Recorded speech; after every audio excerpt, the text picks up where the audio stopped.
Prinsipyo sa buhay number 19. Ano mang bagay na hinahawakan mo ng sobrang mahigpit, mawawala sa iyo. Magandang araw po sa bawat isa. Noong ika-17 siglo sa France, isang mapagpakumbabang pinuno ng simbahan ang sumulat ng liham ng panghikayat sa mga mananampalatayang naghahanap ng espiritual na pananaw habang dumaraan sa mahihirap na pagsubok. Sinabi niya, "Huwag kang mag-alala tungkol sa kinabukasan.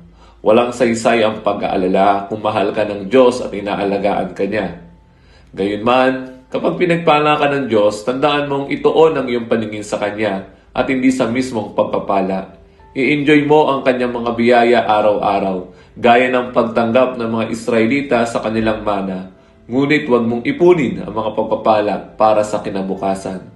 Minsan, sa buhay na ito ng pananampalataya, aalisin ng Diyos ang kanyang mga pagpapala mula sa iyo. Ngunit tandaan mong alam niya kung paano at kailan ito papalitan. Maaari niyang gawin ito sa pamamagitan ng iba o siya mismo.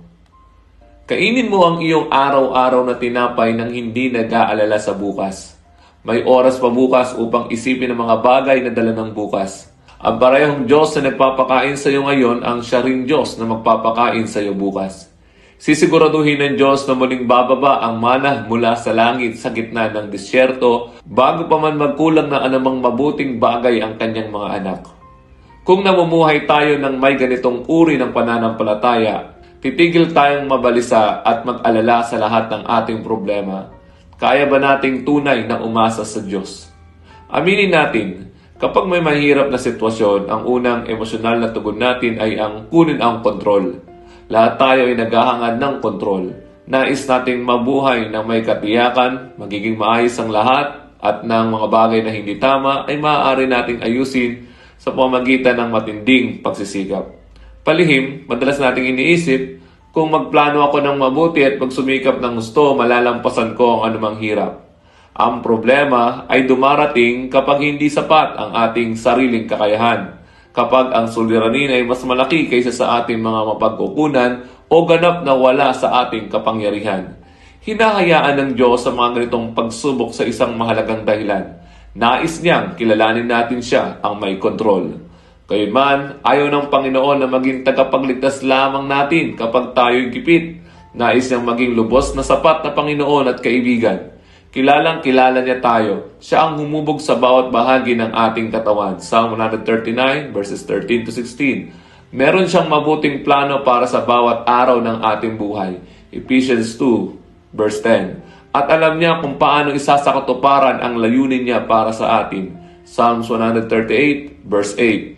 Saan ka kumakapit? Kapag naharap ka sa mga pangyayaring mabilis na kumakain sa iyong espiritual, emosyonal at pisikal na lakas, natural na hanapin mo ang isang bagay na matibay na masasandalan. Ang tanong, idinudulot ba ng iyong pag-aalala na lumapit ka sa Diyos o sa sarili mong kayamanan at kakayahan? May hinahawakan ka bang iba bukod sa Panginoon? Meron ka bang mahigpit na kapit sa isang uri ng panlupang seguridad kaysa magtiwala sa Kanya? Tandaan, anumang hinahawakan mo ng sobrang higpit, maaaring mawala sa iyo. Anumang kinakapitan mo para sa kapanatagan ay nagiging isang Diyos-Diyosan, maging kayamanan, talento, relasyon, ritual o anumang bagay, at hindi hahayaan ng Diyos na manatili itong pinagmumulan mo ng kumpiyansa. Hahayaan niyang mabigo ka para makita mo na siya lamang ang tunay na matatag at tapat na Panginoon. Nais ng Diyos na ibigay mo ang buong tiwala mo sa Kanya, sa Kanyang pamamahala, at walang hanggang suporta. Siya ang bahala sa lahat ng ikakabahala mo sa pinakamabuting paraan at susuportahan ka niya sa buong proseso. Philippians 4:6-7.